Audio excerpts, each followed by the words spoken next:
إن الحمد لله نحمده ونستعينه ونستغفره ونؤمن به ونتوكل عليه ونعوذ بالله من شرور أنفسنا ومن سيئات أعمالنا من يهده الله فلا مضل له ومن يضلله فلا هادي له ونشهد أن لا إله إلا الله وحده لا شريك له ونشهد أن محمدًا عبده ورسوله أرسله بالحق بشيرا ونذيرا وداعيا إلى الله بإذنه وسراجا منيرا أما بعد فقد قال الله تبارك وتعالى في القرآن العظيم وبالفرقانه المجيد بعد أعوذ بالله من الشيطان الرجيم بفضل بسم الله الرحمن الرحيم ولنبلونكم بشيء من الخوف والجوع ونقص من الأموال والأنفس والثمرات وبشر الصابرين فإذا أصابتهم مصيبة قالوا إنا لله وإنا إليه راجعون أولئك عليهم صلوات من ربهم ورحمة وأولئك هم المهتدون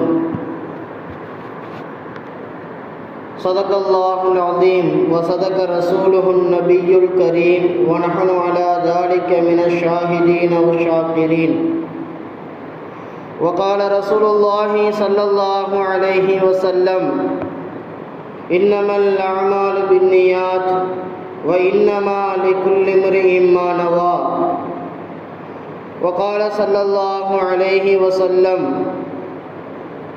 ما من مسلم يموت له ثلاثة من الولد لم يبلغ الحينس إلا أدخله الله الجنة بفضل ورحمة وإياهم أو كما قال صلى الله عليه وسلم எல்லா புகழும் புகழ்ச்சியும் நம்மையெல்லாம் முஸ்லிம்களாக முஃமினாக படைத்து மேலும் கண்மணி நாயகம் ரசூலுல்லாஹி ஸல்லல்லாஹு அலைஹி வஸல்லம் அன்னவர்களின் நிறைந்த உம்மத்திலே ஒரு அங்கத்தினராக ஒருவராக ஆக்கினானே. அப்படிப்பட்ட அல்லாஹ்விற்கு அனைத்து புகழும் உண்டாகட்டுமாக. அல்ஹம்துலில்லாஹ் அல்ஹம்துலில்லாஹ். அவனுடைய சாந்தியும் சமாதானமும் அளவற்ற கருணையும் கிருபையும் எம்பெருமானார் முஹம்மது முஸ்தபா ரசூலை கரீம் முஜ்தபா ஸல்லல்லாஹு அலைஹி வஸல்லம் அன்னவர்களின் மீதும் அன்னவர்களின் வாழ்க்கையை அடிப்பெறலாமல் அப்படியே பின்பற்றி வாழ்ந்த உத்தம சத்திய சஹாபாக்கள், தாபிஈன்கள், தபா தாபிஈன்கள், வலிமார்கள், இறைநேச செல்வர்கள், சாலிஹான நல்லடியார்கள், குறிப்பாக இந்த அவையிலே வந்து அமர்ந்திருக்கின்ற நம் அனைவர்களின் மீதும் இன்னும் வர இருக்கின்ற ஊரார்கள், ஜமாத்தினர்கள் அனைவர்களின் மீதும் அல்லாஹுவினுடைய சாந்தியும் சமாதானமும் அளவற்ற கருணையும் கிருபையும் என்றென்றும் நின்று நிலவட்டுமாக. ஆமீன் ஆமீன் யா ரப்பல் ஆலமீன். அன்பிற்கினிய அல்லாஹுவின் நல்லடியார்களே, நாமெல்லாம் அல்லாஹுவை வணங்கி வழிபடுவதற்காக அவனுக்கு பிடித்தமான ஒரு இடத்திலே அவனுடைய இல்லத்திலே ஒன்று கூடியிருக்கின்றோம். அல்ஹம்துலில்லாஹ். இதுபோல் எல்லா நாட்களும் அவனை வணங்கி வழிபடுகின்ற நல்லடியார்களாகவும்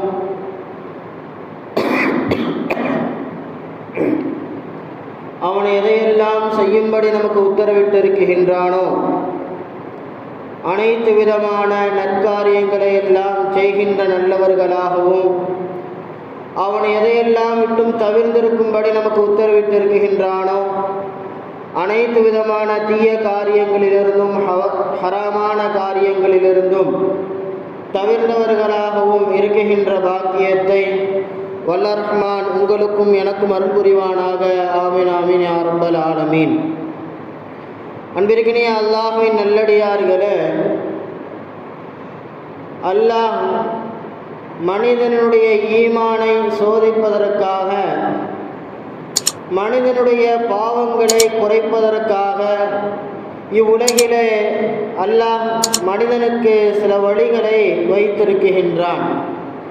ஒரு அடியான் அல்லாஹ்வின் பக்கம் திரும்ப வேண்டும், அல்லாஹ்வை மறந்து வாழுகின்ற பொழுது அவனுடைய சிந்தனையிலே அல்லாஹ்வினுடைய சிந்தனையை வர வைப்பதற்காக அல்லாஹ் சில மாற்றங்களை மனிதனிடத்திலே சோதனைகளாக அல்லாஹ் உருவாக்குவான். அந்த சோதனைகளின் மூலமாய் மனிதன் அல்லாஹ்வின் பால் திரும்ப வேண்டும், அவனுடைய பாவங்கள் மன்னிக்கப்பட வேண்டும், அவனுடைய மறுமையினுடைய வாழ்க்கை நல்ல வாழ்க்கையாக சுபிட்சமான வாழ்க்கையாக மாற வேண்டும் என்பதை அல்லாஹ் ஆசைப்படுபவனாக இருந்து வருகின்றான். அதனால்தான் மனிதர்களுக்கு வாழுகின்ற காலகட்டத்திலே பலவிதமான சோதனைகளை அல்லாஹ் தஆலா வழங்குவது அவனின் புறத்திலிருந்து அவன் கொடுத்து கொண்டே இருப்பான். இதில் நல்லோர்களுக்கும் அல்லாஹ் தஆலா சோதனைகளை வழங்குகின்றான், தீயவர்களுக்கும் அல்லாஹ் தஆலா சோதனைகளை வழங்குவான். ஒவ்வொருவர்களுக்கும் அவரவர்களுடைய சோதனைகளை பொறுத்தவாறு மார்க்க அறிஞர்கள் அழகாக சொல்லுவார்கள். ஒரு அடியான உலகிலே அல்லாஹ்வின் மீது ஈமான் கொண்டு நல்ல முறையிலே வாழுகின்றார். அவரிடத்திலே அவரை நாம் பார்க்கின்ற பொழுது அல்லாஹ்வினுடைய சிந்தனைகள் வருகின்றது. அந்த அளவிற்கு ஒரு தக்வாவுடைய மனிதராக, மார்க்கத்திலே ஈடுபாடு உள்ள ஒரு மனிதராக ஒருவர் வாழுகின்றார். அவருக்கும் அல்லாஹ் சோதனையே தருவான். அவருக்கு எதற்காக வேண்டி சோதனை என்று நாம் யோசித்து பார்ப்போம் என்று சொன்னால், அவருடைய ஈமானை வலுப்படுத்துவதற்காக அல்லாஹ் தஆலா அவருக்கு சோதனையை தருவான். எப்படி நபிமார்களுக்கு அல்லாஹ் தஆலா சோதனைகளை தந்தானோ அது போன்ற அன்பர்களே, அதே போன்று சில மனிதர்களுக்கு அல்லாஹ் தஆலா சோதனைகளை தருவான். அந்த மனிதர்கள் தொழுவார்கள், வணக்க வழிபாடுகள் எல்லாம் செய்வார்கள். இருந்தாலும் அவர்களின் பால் அல்லாஹ் சோதனைகளை தருவான். காரணம், அவர்கள் இன்னும் அல்லாஹ்வை நெருங்குவதற்கான வழிகளை தருவதற்காக அல்லாஹ் தஆலா அவர்களுக்கு சோதனைகளை தருவான். இது நல்லவர்களுக்கு ஏற்படுகின்ற சோதனை என்பதாக எழுதுவார்கள். வழிமார்களாக, நல்லவர்களாக, சூஃபிகளாக வாழுகின்றவர்களுக்கு அல்லாஹ் தஆலா சோதனைகளை அவர்களுடைய ஈமான் அதிகமாக வேண்டும். எப்படி சஹாபா பெருமக்களுக்கு அவருடைய ஈமான்களை சோதித்து அல்லாஹ் சோதனைகளை கொடுத்தானோ அது போன்று சோதனைகளை அல்லாஹ் தருவான். சில மனிதர்களுடைய பாவத்தின் காரணமாய் அவருடைய பாவங்கள் உலகிலே மன்னிக்கப்பட்டு அவர் நல்லவராக மாறி நாளை மறுமையில் அவருடைய நல்ல வாழ்க்கை அவர் வாழ வேண்டும் என்பதற்காக அல்லாஹ் சோதனையை சிலர்களுக்கு தருவான். சிலர்களுக்கு தண்டனையாகவே சோதனைகளை அல்லாஹ் ஆக்கி விடுவான். இப்படி அல்லாஹ்வினுடைய புறத்திலிருந்து வருகின்ற சோதனைகள் எல்லாம் மனிதர்களுக்கு ஏற்றவாறு அல்லாஹ் தருவதை நாம் பார்க்கின்றோம். அன்பிற்கினிய அல்லாஹ்வின் நல்லடியார்களே, அந்த சோதனைகளிலே அல்லாஹ் எந்த சோதனையை அதிகமாக தருவான் என்பதை நாம் கொஞ்சம் சிந்தித்து பார்ப்போம் என்று சொன்னால், திருமறையிலே அல்லாஹ் சொல்லுகின்றான் ஒரு இடத்திலே, வலனபுலுவன்னக்கும் பிஷைஇம் மினல் ஹௌஃபி வல் ஜூஇ வ நக்ஸிம் மினல் அம்வால் வல் அன்ஃபுஸி வஸ்ஸமராத். அல்லாஹ் சொல்லி காட்டுகின்றான், வலனபுலுவன்னக்கும் உங்களை நாம் சோதிப்போம், பிஷைஇம் மினல் ஹௌஃபி வல் ஜூ, உங்களிடத்திலே உங்களுடைய பொருள்களை பிடுங்குவதை கொண்டு உங்களை நாம் சோதிப்போம். மினல் ஹௌஃபி வல் ஜூ, உங்களை பயன்படுத்துவதை கொண்டு உங்களை நாம் சோதிப்போம். வல் ஜூஇ, உங்களை பசி உள்ளவர்களாக ஆக்குவதை கொண்டு உங்களை நாம் சோதிப்போம். வ நக்ஸிம் மினல் அம்வாலி வல் அன்ஃபுஸி வஸ்ஸமராத், சொத்து சுகங்களை, பொருள்களை பிடுங்குவதை கொண்டு, குறைப்பதை கொண்டு உங்களை சோதிப்போம். வல் அன்ஃபுஸி வஸ்ஸமராத், உங்களுடைய உயிர்களை, நீங்கள் யாரை விரும்புகின்றீர்களோ அப்படிப்பட்ட உயிர்களை உங்களிடத்திலிருந்து மரணமாக்குவதை கொண்டு உங்களை சோதிப்போம் என்பதாக திருமறையிலே அல்லாஹ் தஆலா அழகாக பதிவு செய்வான். அன்பிற்கினிய அல்லாஹ்வின் நல்லடியார்களே, அல்லாஹ் இந்த ஆயத்திலே சொல்லியிருக்கின்ற எதை கொண்டு எல்லாம் மனிதனை சோதிப்பான் என்று சொல்லுகின்ற இந்த விஷயத்தை நாம் கொஞ்சம் கவனிக்குகின்ற பொழுது மார்க்க அறிஞர்கள் சொல்லுவார்கள், மனிதனுக்கு எதுவெல்லாம் நெருங்கியதாக இருக்குகின்றதோ, அல்லது மனிதன் எதையெல்லாம் பயப்படுவானோ, அல்லது மனிதன் எதையெல்லாம் விரும்புவானோ, அது போன்ற செயல்களை கொண்டு மனிதனை அல்லாஹ் சோதிப்பான். ஏதாவது ஒரு வஸ்துவை பார்த்து எவராவது ஒருவரை நாம் பார்த்து பயப்படுகின்ற பொழுது, மலைகளினுடைய அபாயத்திலிருந்து நாம் பயப்படுகின்ற பொழுது, இடிகளினுடைய சப்தத்திலிருந்து நாம் பயப்படுகின்ற பொழுது, அந்த சப்தங்களை கொண்டு இது போன்ற பேரிடர்களை கொண்டு நம்மை அல்லாஹ் சோதிப்பதற்காக அல்லாஹ் இதனை நமக்கு அனுப்புவான். அதே போன்று நாம் விரும்புகின்ற பொருள்கள், நாம் பசியில இருக்குகின்ற பொழுது ஆசைப்படுகின்ற உணவுகள், பசியை மனிதனுக்கு ஆற்றி அந்த பசியின் மூலமாக மனிதனை அல்லாஹ் சோதிக்குகின்றான். அதே போன்று மனிதன் விரும்புகின்ற சொத்து சுகங்கள், கார், வீடு போன்ற, மனைகள் போன்ற உலகளாவிய விஷயங்களை மனிதன் ஆசைப்படுகின்றான். அந்த ஆசையை பிடுங்குவதை கொண்டு, அவன் சம்பாதித்த சம்பாத்தியங்களை பிடுங்குவதை கொண்டு மனிதனை அல்லாஹு தஆலா சோதிக்குகின்றான். அதே போன்று மனிதன் பெற்றெடுத்த பிள்ளைகள், மனிதனை பெற்ற தாய்மார்கள், தந்தையர்கள் பெற்றோர்களை பிடுங்குவதை கொண்டு, அவர்களை மரணமாக்குவதை கொண்டு மனிதன் யாரை அதிகமாக நேசிக்குகின்றானோ இந்த உலகிலே, அந்த நேசிப்பவர்களை இந்த உலகில் இருந்து பிரிப்பதை கொண்டு அல்லாஹ் மனிதனை சோதிப்பது அல்லாஹ்விடத்தில் இருக்குகின்ற விஷயமாக எழுதுவார்கள். இப்போ மனிதன் எதை விரும்புகின்றானோ அந்த விரும்பிய விஷயத்திலிருந்து அல்லாஹ் எடுப்பான். காரணம், அந்த விருப்பத்திற்குரிய விஷயத்தை பிடுங்குகின்ற பொழுது அவனுக்கு அல்லாஹ்வின் மீது உள்ள அந்த அல்லாஹ்விடத்தில் அவன் என்ன தவறு செய்திருக்கின்றான் என்பதை அவன் யோசிக்குகின்றான். அல்லாஹ்விடத்தில் அவன் அவர்களின் பால் திரும்புகின்றான். எனவே மனிதர்களை அவனின் பக்கம் திருப்புவதற்காக மனிதன் எதையெல்லாம் ஆசைப்பட்டானோ அந்த ஆசைகளை எடுத்து அவனுடைய உள்ளத்திலே அல்லாஹ்வினுடைய ஆசையை போடுவதற்காக மனிதன் எதையெல்லாம் ஆசைப்படுகின்றானோ அந்த வஸ்துக்களை எல்லாம் கொண்டு அல்லாஹ் சோதிப்பது அல்லாஹ்வினுடைய வழக்கமாக இருக்குகின்றது. அன்பிற்கினே அல்லாஹ்வின் நல்லடியார்களே, இந்த சோதனைகளிலே நாம் அதிகமாக எந்த சோதனைகள் வந்தாலும் நாம் தாங்கிக் கொள்ளுவோம். பொருள் ரீதியாக, வியாபார ரீதியாக, பசி ரீதியாக மனிதனுக்கு ஒரு சோதனை வருகின்ற பொழுது அதையெல்லாம் மனிதன் தாங்கிக் கொள்ளுவான். காரணம், சம்பாத்தியத்திலிருந்து அவன் மறுபடியும் அதனை சம்பாதித்துக் கொள்கின்றான். ஆனால் ஒரு உயிரை எடுக்குகின்ற பொழுது, அந்த உயிர் அவனை விட்டு போகின்ற பொழுது அவனுடைய மனநிலை என்பது மிகவும் பாதிக்கப்பட்டு விடுகின்றது. மிகவும் வருத்தமாக அவனுடைய சூழ்நிலை மாறிவிடுகின்றது. அப்படி ஒரு சோதனை தான் உயிர்களை எடுப்பது. உயிர்களில் இருந்து வருகின்ற சோதனைகளாக அல்லாஹ் ஆக்கி வைத்திருக்கின்றான். அன்பிற்கினே அல்லாஹ்வின் நல்லடியார்களே, இது போன்ற சோதனைகளை அல்லாஹு தஆலா நல்லவர்களுக்கு கொடுப்பான். உயிர்களை எடுப்பது, இது போன்ற நாம் நேசிக்குகின்ற பிள்ளைகளாக இருந்தாலும், நாம் நேசிக்குகின்ற பெற்றோர்களாக இருந்தாலும், நாம் நேசிக்குகின்ற உறவினர்களை நம்மிலிருந்து பிரிப்பதை கொண்டு அல்லாஹ் நம்மை அவனின் பக்கம் திருப்புவதற்காக சோதனைகளை அல்லாஹ் தருவான். இது போன்ற சோதனைகள் என்பது நல்லவர்களுக்கு அல்லாஹ் தஆலா வைத்திருந்த சோதனை. நாம் நபிமார்களுடைய வரலாறுகளை கொஞ்சம் ஆராய்ச்சி செய்து பார்ப்போம் என்று சொன்னால், எல்லா நபிமார்களையும் அல்லாஹ் தஆலா சோதிக்காமல் விட்டதே கிடையாது. எல்லா நபிமார்களுக்கும் ஏதாவது ஒரு சோதனைகளை அல்லாஹ் தஆலா வழங்கி வைத்துக் கொண்டே இருந்தான். ஏதாவது ஒரு சோதனை இருந்து கொண்டே இருக்கும். அந்த சோதனையை சாதனைகளாக அந்த நபிமார்கள் மாற்றினார்கள். எனவே தான் மார்க்க அறிஞர்கள் சொல்லுவார்கள், எந்த சோதனை வந்தாலும் நீங்கள் அதனை சாதனையாக, பொறுமையாக அதனை நீங்கள் மேற்கொள்ளுங்கள்.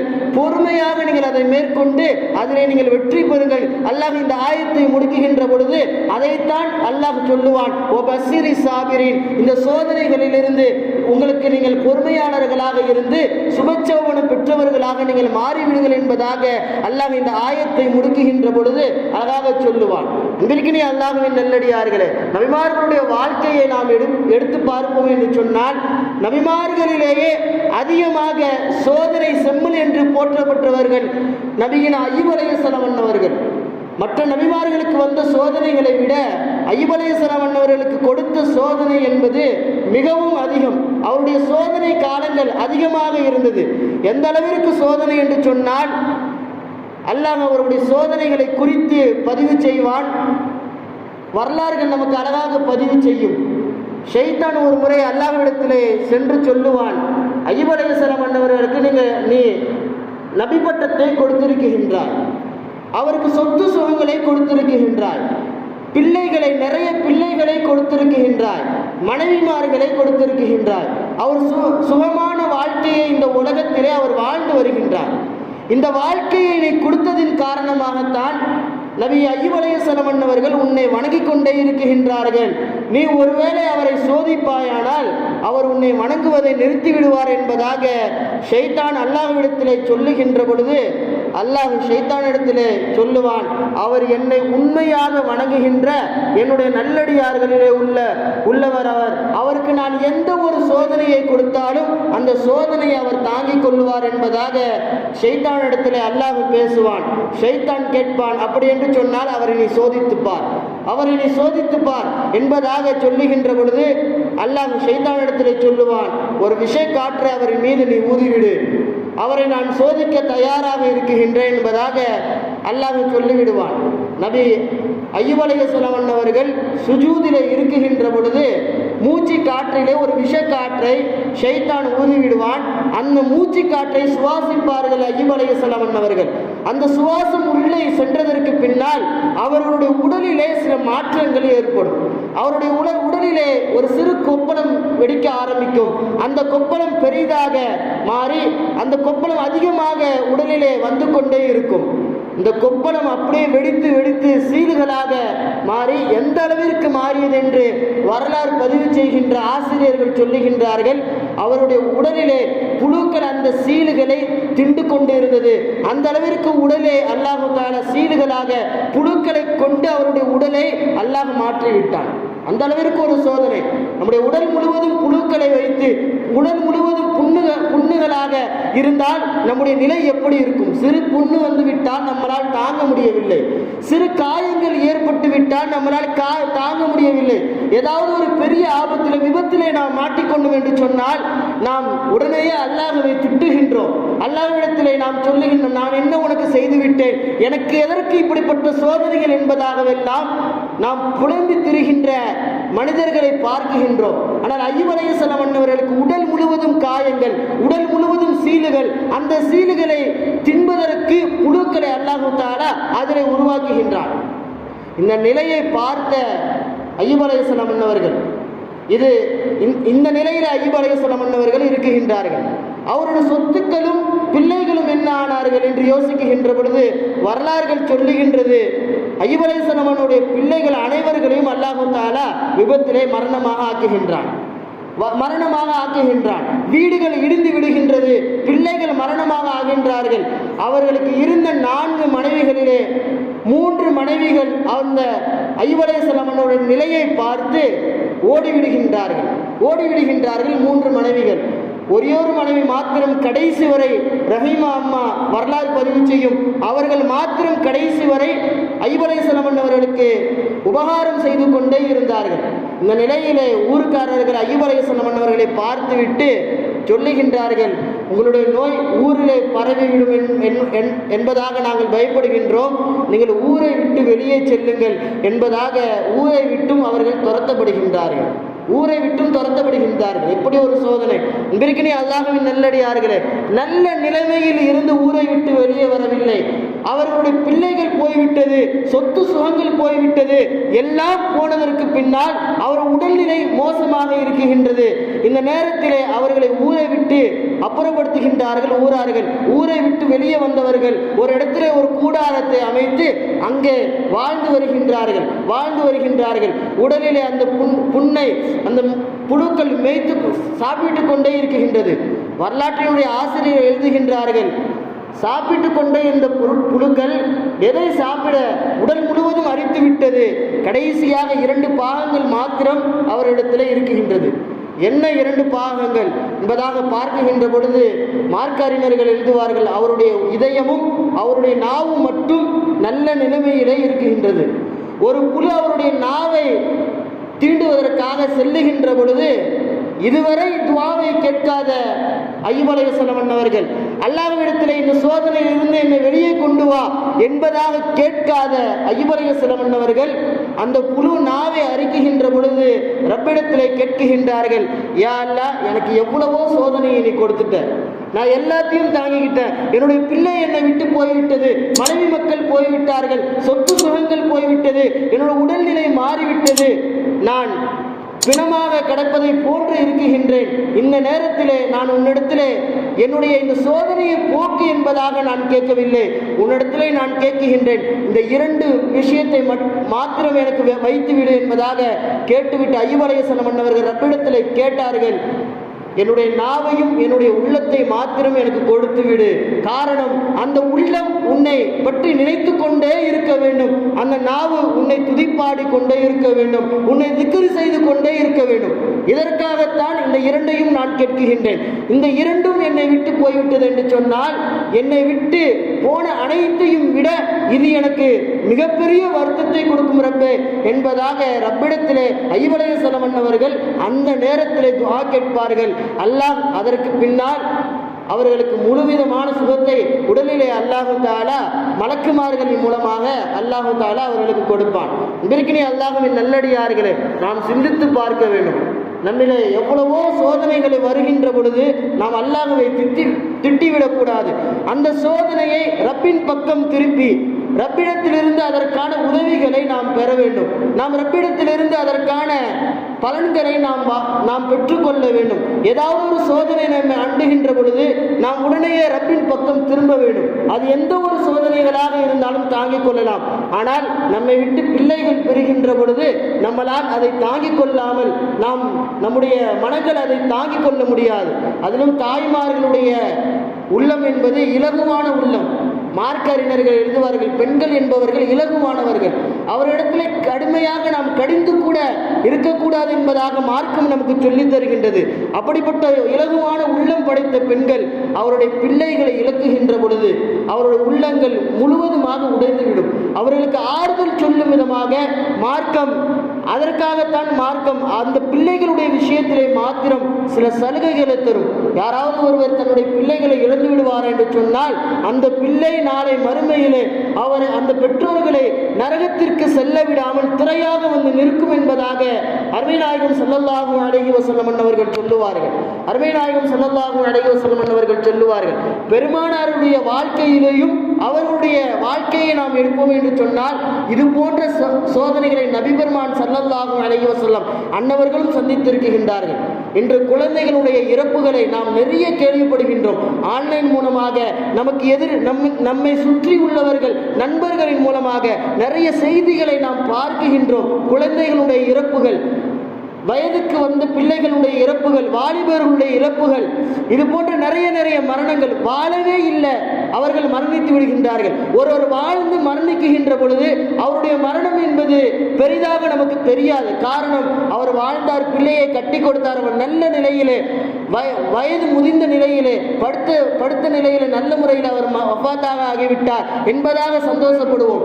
ஆனால் ஒரு பிள்ளை, பெற்றெடுத்த பிள்ளை நம் பெற்றோர்கள் இருக்குகின்ற பொழுது, பெற்றோர்களின் கண்முன்னே வஃபாத்தாகின்ற பொழுது அதனை யாராலும் ஜீவிக்க முடியாது என்கின்ற பொழுது பெற்றவர்களுடைய நிலை எப்படி இருக்கும் என்பதை நாம் உணர வேண்டும். அதனால்தான் அந்த விஷயத்திலே மார்க்கம் அவர்களுக்கென்று சலுகைகளை தருகின்றது. அருமை நாயகம் ஸல்லல்லாஹு அலைஹி வஸல்லம் அவர்கள் சொன்னார்கள், மேராஜ் பயணத்தை சென்ற பொழுது பெருமானார் நபி ஸல்லல்லாஹு அலைஹி வஸல்லம் அவர்கள் சொல்லுகின்றார்கள், நான் செய்தியை சொல்லி முடிக்குகின்றேன். மேராஜ் பயணம் சென்ற பொழுது நிறைய விஷயங்களை பெருமானார் நபி ஸல்லல்லாஹு அலைஹி வஸல்லம் அவர்கள் பார்க்கின்றார்கள். அதிலே ஒரு காட்சியை பார்க்கின்றார்கள். சுவன பூங்காவிலே பிள்ளைகள், சிறு பிள்ளைகள் எல்லாம் விளையாடி கொண்டிருப்பதை அருமை நாயகம் பார்க்கின்றார்கள். ஒரு பூங்காவிற்கு சுவனத்திலே செல்லுகின்றார்கள். பிள்ளைகள் எல்லாம் விளையாடி கொண்டிருக்கின்றது. பிள்ளைகளுக்கு நடுவிலே ஒரு மனிதர் நிற்கின்றார். அந்த மனிதருடைய முகத்தை பார்ப்பதற்காக அருமை நாயகம் தலையை தூக்குகின்றார்கள். அவருடைய முகத்தை பார்க்க முடியவில்லை, அவர் அவ்வளோ ஹைட்டாக இருக்கின்றார். அடுத்த ஒரு பூங்கா பக்கத்தில் இருக்குகின்றது. அந்த பூங்காவிற்கு பெருமானார் நபி ஸல்லல்லாஹு அலைஹி வஸல்லம் அவர்கள் செல்லுகின்றார்கள். அங்கும் சில பிள்ளைகள் விளையாடி கொண்டே இருக்கின்றது. அங்கு ஒரு மனிதர் நிற்கின்றார். அவருடைய முகத்தை பார்க்கின்ற பொழுது நபியினா இப்ராஹிம் அலைஹிஸ்ஸலாம் அவர்கள் அங்கு நிற்கின்றார்கள். அந்த பிள்ளைகளுக்கு பாதுகாப்பாக இப்ராஹிம் அலைஹிஸ்ஸலாம் அவர்கள் நிற்கின்றார்கள். பெருமானார் நபி ஸல்லல்லாஹு அலைஹி வஸல்லம் அவர்கள் கேட்டார்கள், இந்த பிள்ளைகள் யார், இந்த பிள்ளைகள் யார் என்பதாக கேட்கின்ற பொழுது இப்ராஹிம் அலைஹிஸ்ஸலாம் அவர்கள் சொல்லித் தருவார்கள், இந்த பிள்ளைகள் அவர்கள் பிறந்து வாலிபத்தை அடையாமல் வஃபாத்தாக ஆகிய பிள்ளைகள், மரணமடைந்த பிள்ளைகள் தான் இவர்கள். 3 விதமான பிள்ளைகளை சொல்லுவார்கள் இப்ராஹிம் அலைஹிஸ்ஸலாம் அவர்கள். ஒரு பிள்ளை பிறந்து விட்டது, உலகிலே பிறந்து வாலிபத்தை அடையவில்லை. வாலிபத்தை அடைந்து விட்டால் அவருடைய நன்மை தீமைகள் எல்லாம் எழுதப்பட்டுவிடும், அவர் பெரிய மனிதனாக ஆகிவிடுவார். அதற்குள்ளே எந்த பிள்ளைகள் எல்லாம் ஆகின்றதோ அந்த பிள்ளைகளுக்கு நாளை சொர்க்கத்திலே அந்த பூங்காவிலே அவர்கள் திரிவார்கள் என்பதற்கு பெருமானார் சொன்னார்கள். அந்த வாலிபத்தை அடையாத பிள்ளைகள் அந்த பிள்ளைகள். இரண்டாவதாக சொன்னார்கள், ஒரு பிள்ளை தாயினுடைய வயிற்றிலே வஃபாத்தாக ஆகிவிட்டது, பிறக்கவில்லை உலகிலே, ஆனால் வயிற்றிலே உயிரோடு இருந்து வயிற்றிலேயே அந்த பிள்ளை வஃபாத்தாக ஆகி பிறக்குகின்றது அல்லவா, அந்த பிள்ளைகள். மூன்றாவதாக சொன்னார்கள், சிசுவாக அந்த எந்த பிள்ளைகள் உருவாகியதோ அந்த உடலினுடைய தோற்றம், உயிர் கொடுக்கப்படவில்லை, உடலினுடைய தோற்றம் அடைந்து அந்த 6 மாத காலங்களே ஆகிய அந்த சிசுக்களாக இருந்த அந்த பிள்ளைகள் என்பதாக நபியினா இப்ராஹிம் அலைஹிஸ்ஸலாம் அவர்கள் பெருமானார் நபி ஸல்லல்லாஹு அலைஹி வஸல்லம் இடத்தில் சொல்லிவிட்டு சொல்லுவார்கள், இந்த பிள்ளைகள் நாளை மறுமை வரையிலேயும் இங்கேயே தான் அவர்கள் சுத்துவார்கள், இவர்களுக்கு எந்த விதமான கேள்வி பதில்களும் கிடையாது, இவர்கள் தான் சுவனத்தினுடைய பூக்கள், மலர்கள் என்பதாக இப்ராஹிம் அலைஹிஸ்ஸலாம் அவர்கள் சொல்லுவார்கள். இன்றைக்கு அல்லாஹ்வின் நல்லடியார்களே, பிள்ளையை இழந்தவர்களுக்கு மார்க்கம் சொல்லுகின்ற செய்தி அன்பர்களே, அந்த பிள்ளைகள் அவருடைய விஷயத்திலே நாம் கவலையிடவே தேவையில்லை. அவர்களை குறித்து நாம் அச்சப்படவோ, அவர்களுக்காக நாம் இறைஞ்சவோ, அவர்களுக்காக நாம் துஆ கூட செய்ய தேவையில்லை. காரணம், அவர்கள் மறுமையினுடைய சுவனத்தினுடைய பூக்கள், அவர்கள் சுவனத்தினுடைய சிட்டுக்கள் என்பதாக அருமை நாயகம் ஸல்லல்லாஹு அலைஹி வஸல்லம் அவர்கள் சொன்னார்கள். இது அந்த பிள்ளைகளுக்கு கொடுக்கப்பட்ட சிறப்பு. அந்த பிள்ளைகள் அந்த சுவன பூங்காவிலே திரிவார்கள். பெற்றோர்களுக்கு கொடுக்கப்பட்ட சிறப்பு என்ன தெரியுமா? பெருமானார் நபி ஸல்லல்லாஹு அலைஹி வஸல்லம் அவர்கள் சொல்லுகின்றார்கள், ஒரு பிள்ளை அபூ சீனான் என்று ஒரு சஹாபி, அவருடைய பிள்ளை வஃபாத் ஆகின்றது. அந்த நேரத்தில் அருமையில் இருந்த ஒரு சஹாபி சொல்லுகின்றார், உங்களுக்கு ஒரு நற்செய்தியை நான் அறிவித்து தருகின்றேன். அந்த பெற்றோர்களுக்கு அந்த சஹாபி சொல்லுகின்றார், ஒரு நற்செய்தியை சொல்லி தருகின்றேன். பெருமானார் நபி ஸல்லல்லாஹு அலைஹி வஸல்லம் அவர்கள் சொன்னதாக அபூ மூஸா அல்-அஷ்அரி ரலியல்லாஹு அவர்கள் எனக்கு அறிவித்து தந்தார்கள். நாளை அந்த பிள்ளை மரணம் அடைந்ததற்கு பின்னால் அல்லாஹ் மலக்குமார்களை அழைத்து கேட்பானாம். அந்த மலக்குமார்களை அழைத்து கேட்பான், என்னுடைய அடியார் அவருடைய பிள்ளை வஃபாத்தாக ஆகிவிட்டது என்பதாக புலம்புகின்றார், அவருடைய பிள்ளையினுடைய உயிரை நீங்கள் வாங்கினீர்களா என்பதாக மலக்குமார்களிடத்தில் அல்லாஹ் கேட்கின்றான். அந்த மலக்குமார்கள் சொல்லுகின்றார்கள், ஆமா அல்லாஹ், நான் அவர்களுடைய பிள்ளையை மரணமாக ஆக்கிவிட்டோம், உயிரை பிடுங்கிவிட்டோம் என்பதாக சொல்லுகின்ற பொழுது அல்லாஹ் கேட்கின்றான், என்னுடைய அடியானுடைய பிள்ளையை நீங்கள் வஃபாத்தாக ஆக்கிய பொழுது அந்த அடியார் என்ன சொல்லிக் கொண்டு இருந்தார் என்பதாக கேட்கின்ற பொழுது அந்த வானவர்கள் சொல்லுகின்றார்கள், யா அல்லாஹ், அந்த பிள்ளையை நாங்கள் மரணமாக்கிய பொழுது அந்த மனிதர் சொல்லிக் கொண்டிருந்தார், உன்னை புகழ்ந்து கொண்டிருந்தார், இன்னா லில்லாஹி வ இன்னா இலைஹி ராஜிஊன், அவனின் புறத்திலிருந்து வந்தது, அவனின் பக்கமே திரும்பிவிட்டது என்பதாக உன்னை புகழ்ந்து கொண்டு அந்த சோதனையை தாங்கிக் கொண்டு அந்த மனிதர் உன்னை புகழ்ந்து கொண்டு இருந்தார், அந்த பெற்றோர்கள் உன்னை புகழ்ந்து கொண்டிருந்தார்கள் என்பதாக சொல்லுகின்ற பொழுது அல்லாஹ் அந்த மாணவரிடத்திலே சொல்லுகின்றான், சுவனத்திலே ஒரு வீட்டை கட்டுங்கள், அந்த வீட்டிற்கு பெயர் வையுங்கள், புகழின் வீடு என்பதாக, ஹம்துல்லா என்பதாக, அல்லாஹ்வை புகழ்கின்ற வீடு என்பதாக அந்த வீட்டிற்கு பெயர் சூட்டுங்கள்.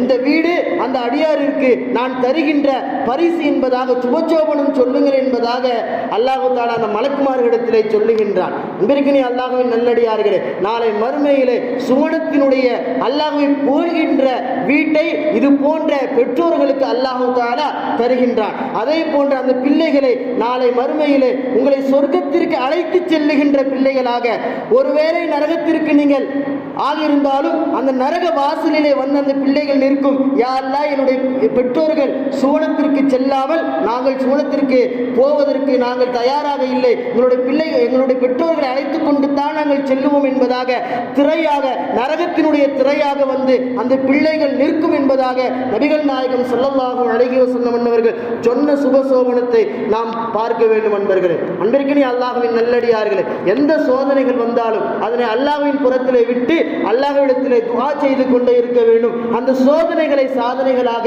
நாம் மாற்ற வேண்டும். எந்த ஒரு நிலை வந்தாலும், பொருள் ரீதியாக, உயிர்கள் ரீதியாக நாம் தனிமரமாக நின்றாலும் அந்த தனிமரமாக நிற்கின்ற நேரத்திலும் நாம் ரப்பின் பக்கம் கையேந்துவோம் என்று சொன்னால், அந்த கையேந்தல் நம்முடைய வாழ்க்கையை எப்படி அய்யூப் அலைஹிஸ்ஸலாம் அவர்களுக்கு மறுவாழ்வை அழகாக அல்லாஹ் ஆக்கினானோ, பல கோடி சொத்து உள்ளவர்களாக, பல அழகு வாலிபுடைய மனிதராக அய்யூப் அலைஹிஸ்ஸலாம் அவர்களை மாற்றினான் என்பதாக திருமறை சொல்லுகின்றதோ, அது போன்ற நல்ல வாழ்வை அல்லாஹ் நமக்கும் தருவான் என்கின்ற அந்த வார்த்தையை நான் உங்களுக்கு சொல்லுகின்றேன். அன்பிற்கினிய அல்லாஹ்வின் நல்லடியார்களே, எந்த சோதனை வந்தாலும் அவனின் பக்கம் திரும்புகின்ற பாக்கியத்தையும், அவனின் பக்கம் திரும்பி அந்த சோதனையை சாதனையாக மாற்றுகின்ற நல்லடியார்களாக வல்ல ரஹ்மான் நம் அனைவர்களையும் ஆக்கி அருள்புரிவானாக.